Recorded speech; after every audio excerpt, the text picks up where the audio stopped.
Dwenger week, in preparation for the Saints on Friday night, what do you guys need to do throughout the week to be successful on Friday night? Well, first of all, this is a special week. The Dwenger-Snider rivalry it's always something just kind of get chills thinking about it. There have been some great games, and we're fortunate, and it's always a privilege to be a part of it.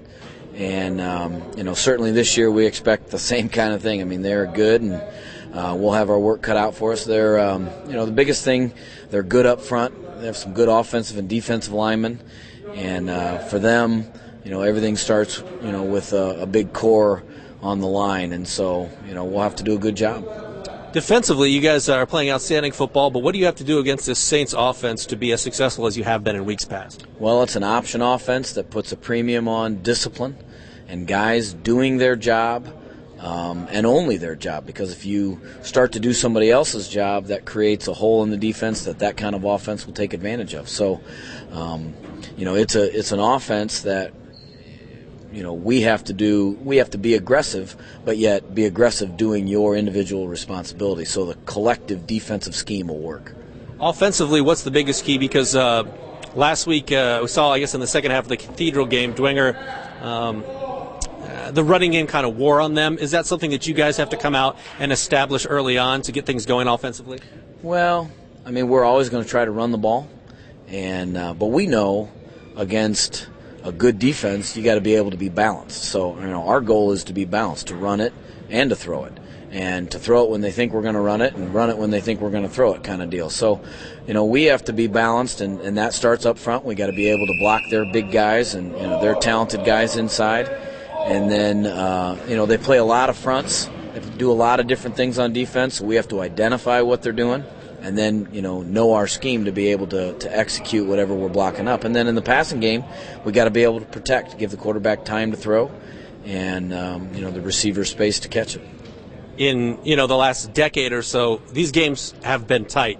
Knowing that, how eager is this team to prepare for all the little things that'll make a difference on Friday night? Well, if they want to win a championship, that's the deal. You gotta take care of all the issues. I mean, this game has come down to special teams, turnovers, field conditions. Every year, there's a different entity that goes into figuring the outcome of the game, and so we know we have to play well. We told our guys last night, start preparing yourself Monday night to play your best, because if you don't play your best, we're not going to be successful. And that's the kind of challenge that Dwenger always presents. And I think our guys are excited about that, because it's a championship atmosphere. Certainly doesn't determine the SAC championship, but will go a long way in figuring, at least providing us the chance to do it again the next week. But we know we have to play great. Every guy has to play great and their best of the year to be successful Friday. Going to the entirety of this series, as a player here at Dwenger, and then as an assistant coach and a head coach, you've been a part of a lot of these rivalry games with Bishop Dwenger. What really stands out to you about the rivalry between these two schools? Well, as you just mentioned it, I mean, I get chills down my spine thinking about some of the classic games, and we've been on both ends. We've been some of the heartbreak losses and some of the jubilant victories. And what it is, it's about creating memories for the guys in the program. That's our goal. But regardless, when you leave the program, one of the fond memories that you have is the rivalry against Bishop Dwenger. It's a rivalry that I think is built upon mutual respect for each of the programs, and the kids play tremendously hard in this game. And it's a clean game. It's a well-played game. It's not littered with mistakes. And it's just a game that everybody enjoys being a part of. And fortunately, been able to be a part of it as a player, as an assistant coach, and as a head coach.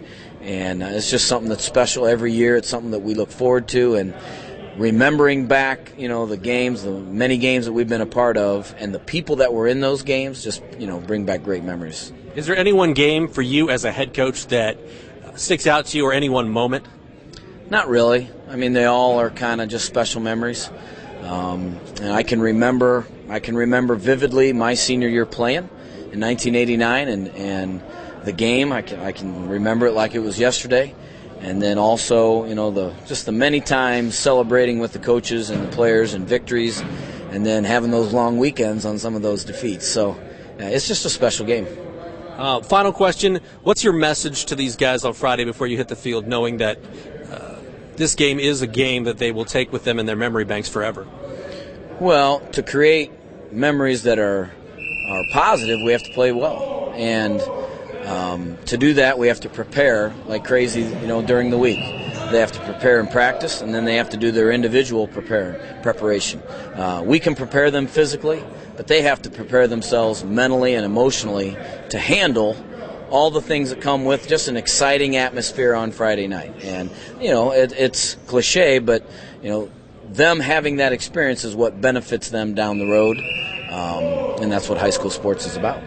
Anything else you'd like to add, Coach? Good luck to the Saints and us, and it's fun. Have everybody come out and enjoy a good night of high school football.